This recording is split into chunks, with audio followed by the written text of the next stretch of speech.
اور اقبال کہتے ہیں غیرت ہے بڑی چیز جہان تگ و دو میں، پہناتی ہے یہ فقر کو تاج سردارا۔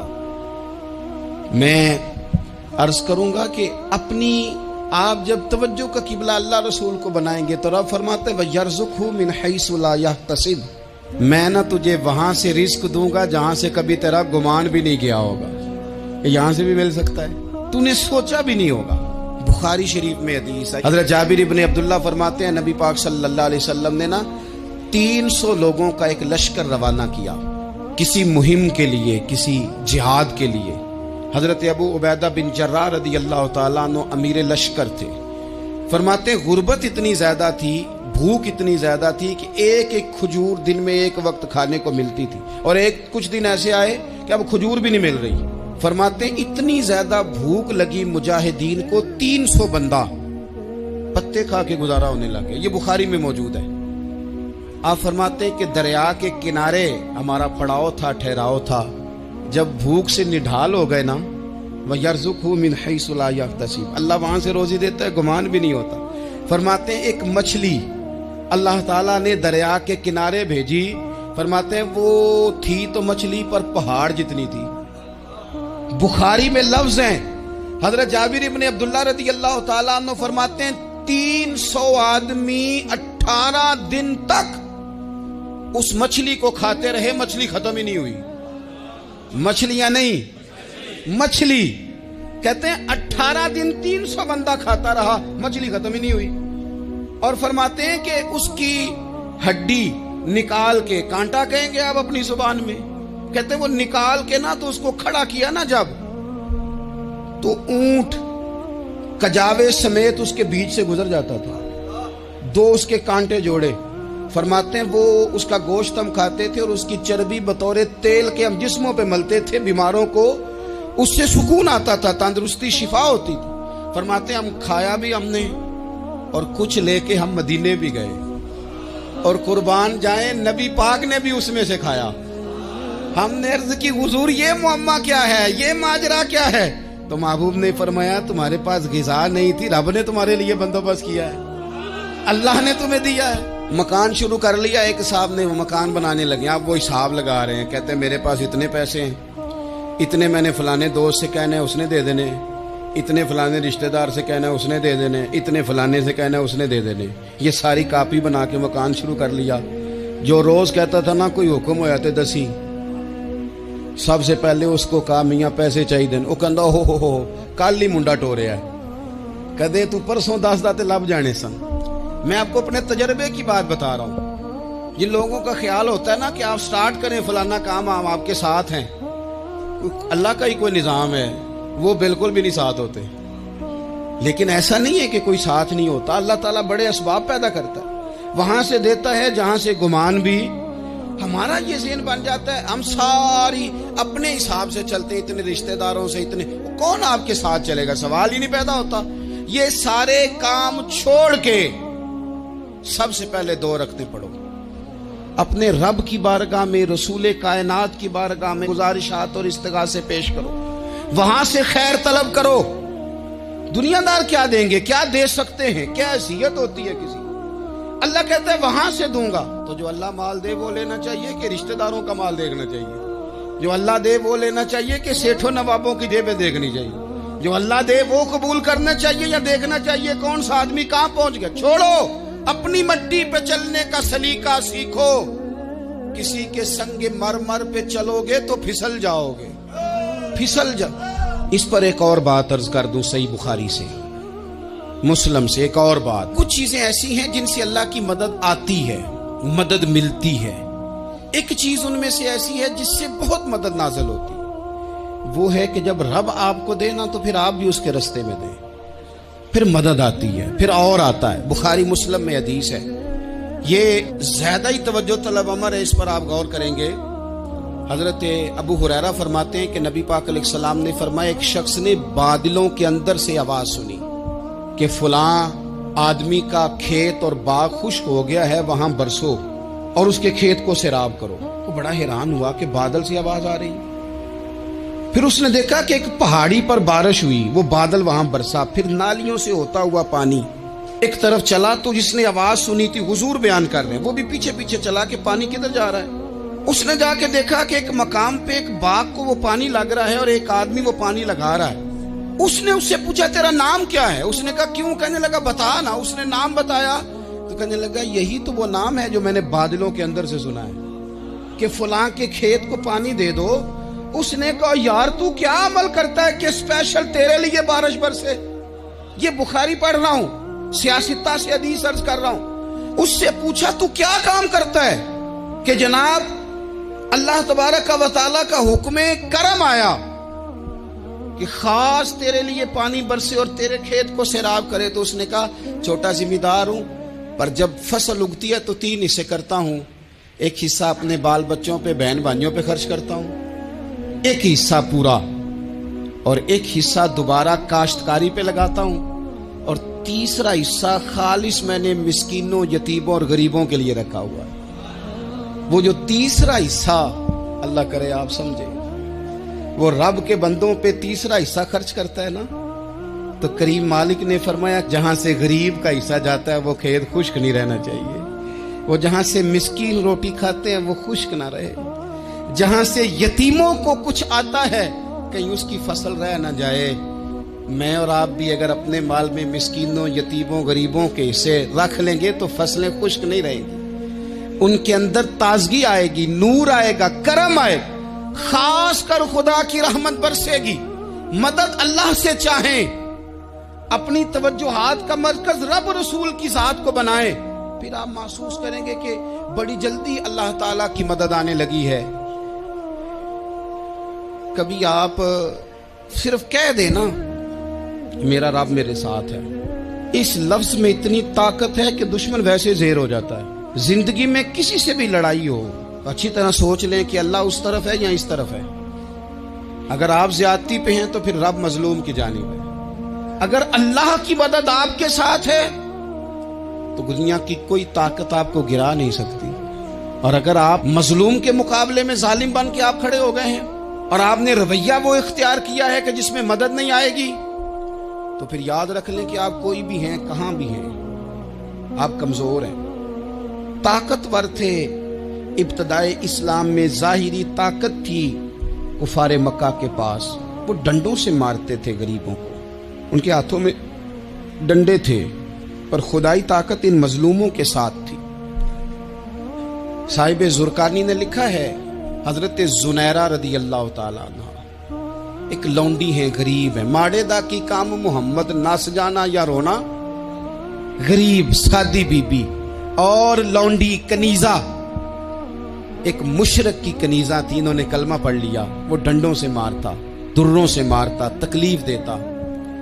حضرت زنیرہ رضی اللہ تعالیٰ عنہ کو اتنا مارا، اتنا مارا۔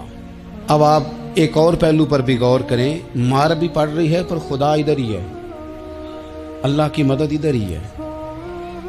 رب کہتا ہے کہ پہلے تو صبر کرنا، ان اللہ مع الصابرین، تو صبر کرے گا تو پھر رب کی معیت ملے گی، ذرا ٹھہرنا، تو تھوڑا ڈٹنا۔ ان الذین قالوا ربنا اللہ ثم استقاموا تتنزل علیہم الملائکہ، تو کہے اللہ میرا رب ہے، پھر تو پہلے ڈٹ، پہلے تو نے ڈٹنا ہے۔ ثم استقاموا، جو ڈٹ گیا، تتنزل علیہم الملائکہ، ڈٹنے والے کے لیے مدد آتی، پہلے تھوڑا ٹھہرنا پڑتا ہے، پہلے تھوڑا صبر کرنا پڑتا ہے، حوصلہ کرنا پڑتا، اس کے بعد مدد آتی۔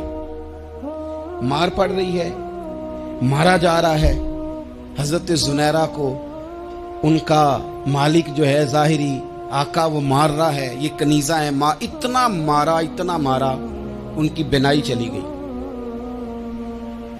نظر آنا بند ہو گیا۔ ابو جہل آیا اور کہنے لگا زنیرہ دیکھا نا ہمارے بت تیری آنکھیں لے گئے، معاذ اللہ، لات و منات ہمارے بتوں نے تجھے اندھا کر دیا۔ اب ایسا نہیں ہے کہ بی بی روتی جا رہی ہے، روتی جا رہی ہے، مایوسی مایوسی، معاذ اللہ، پریشانی، غریبی بڑی ہے، پوچھنے والا کوئی نہیں، یہ باتیں نہیں۔ کیا جملے ہیں خاتون کے، کیا لفظ ہیں۔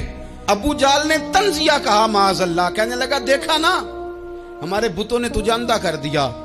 تو جناب زنیرہ آنکھوں کی بینائی گئی ہے، رات کو گئی ہے، دکھ ابھی تازہ ہے، لیکن اللہ پہ جو توکل ہے، اپنے مالک سے جو رشتہ ہے، وہ اتنا مضبوط ہے، اتنا طاقتور ہے، اس میں اتنی گہرائی ہے کہ حضرت زنیرہ بول کے نا اتنی قوت سے بولی، اتنی طاقت سے بولی کہ پورے کفر پر لرزہ طاری ہو گیا۔ فرمانے لگی تمہارے بتوں کی کیا اوقات ہے کہ وہ میری بینائی لے جائیں؟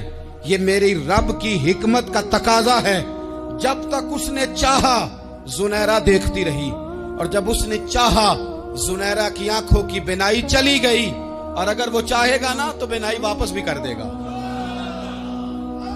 اگر ہو ذوق یقین پیدا تو کٹ جاتی ہیں زنجیریں، اگر وہ چاہے گا تو بینائی آ بھی جائے گی۔ حضرت زنیرہ نے رات کو یہ لفظ کہے، ابو جہل اور سارے کفار ڈر کے سن کے چلے گئے۔ آپ اطمینان سے آ کے بستر پہ سوئی، جب سویرے اٹھی تو اللہ نے آنکھوں کی روشنی واپس کر دی تھی۔ آنکھوں کی اب چھڑی پکڑی ہے، بازاروں میں گھومتی ہے، کہتی ہیں بلاؤ کدھر ہے تمہارے نعت و منات، دیکھو میرے رب نے روشنی واپس کر دی۔ آ کر میرے ساتھ ادھر آ، ستمگر ہنر آزمائے، تو تیر آزما ہم جگر آزمائے۔ بیمار لوگوں یاد رکھو، کہہ دیا ڈاکٹر نے کہ تو بڑا بیمار ہے، تو بڑا کمزور ہے، یہ ہو گیا وہ ہو گیا، تو ڈاکٹر اپنے علم کے مطابق بات کر رہا ہے، ہوگا تو وہ جو میرا رب چاہے گا۔ کمزور ہو جانا، پریشان ہو جانا، تکلیف میں آ جانا، پتہ نہیں بات ہو گئی ہے تو جانے کیا ہو جائے گا۔ اپنی زندگی کے اندر اپنے رب سے رشتہ مضبوط کریں، رسول کائنات سے رشتہ مضبوط کریں، اللہ والوں سے رشتہ مضبوط کریں۔ حضرت زنیرہ نے پیغام دیا کہ زندگی میں جو جینا چاہتے ہیں تو وہ رب کا نام لے کے جی سکتے ہیں، جو اپنی زندگی میں خوشیاں دیکھنا چاہتے ہیں تو رسول اللہ کے نام پر خوشیاں دیکھی جا سکتی ہیں۔ توکل کی بنیاد پر بندہ خوشیاں لے سکتا ہے، اور اگر انسان میں توکل نہیں ہے تو پھر وہ اس کالے جادو سے بھی ڈر رہا ہے، وہ نیلے سے بھی ڈر رہا ہے، وہ پیلے سے بھی ڈر رہا ہے، وہ فلانے سے بھی ڈر رہا ہے، وہ میرے خلاف فلانا رشتہ دار سازش کر رہا ہے تو ڈر رہا ہے، فلانا میرے بارے میں یہ کر رہا ہے تو ڈر رہا ہے، وہ پتہ نہیں دنیا ادھر ہو جائے گی تو کیا ہو جائے گا، اٹھ باندھ کمر کیوں ڈرتا ہے، پھر دیکھ خدا کیا کرتا ہے۔ تو اس ساری گفتگو کا نچوڑ آپ کو یہ عرض کیا ہے، سب سے پہلے تو یہ کہ میدانوں میں مدد بھی اللہ کی، رزق میں مدد بھی اللہ کی، فصلیں خشک ہوں تو مدد پھر بھی اللہ کرے، تو پھر ساری مدد، اور اگر انسان بیمار ہو تو پھر بھی مدد اللہ کی۔ تو اپنے اللہ کی جانب توجہ کو بڑھائیں، آپ اللہ سے مدد کے سوالی بنیں۔ ترمذی کی ایک حدیث ہے، میں آپ کو زندگی کا تجربہ بتاتا ہوں کہ جب میں بڑا پریشان ہوتا ہوں تو یہ والی روایت کھول لیتا ہوں، مزہ دیتی ہے۔ میرے نبی پاک علیہ السلام نے فرمایا اپنے دکھ سیٹھوں نوابوں کو نہ کہنا، مالداروں کا نہ کہنا، ورنہ اللہ تمہیں کبھی غنی نہیں کرے گا۔ فرمایا اپنے دکھ اپنے رب کی بارگاہ میں عرض کرنا، جلدی کرے یا دیر سے کرے اللہ تمہیں لوگوں سے بے نیاز کر دے گا، اللہ تمہیں غنی کر دے گا۔ رات کو بیٹھو نا اس کی بارگاہ میں، اسے دکھڑے سناؤ، چھوٹی چھوٹی باتیں، حضور نے فرمایا نمک بھی مانگو تو رب سے مانگو، چھوٹی چھوٹی بات سے شروع کرو نا۔ جب بندہ شروع کرتا ہے نا چھوٹی چھوٹی چیزیں تو بڑی ساری چیزیں یہ اس طرح ہوتا ہے جیسے بندہ رب سے گفتگو کر رہا ہے، مالک مجھے یہ چاہیے، مالک میں یہاں کمزور ہوں، اللہ میں یہاں پریشان ہوں۔ آپ یہ کر کے تو دیکھیں، لمبی لمبی دعائیں مانگ کے تو دیکھیں، اس کے حضور جوڑ کے تو دیکھیں، آپ دیکھیں گے راحت کتنی ہے، سکون کتنا ہے۔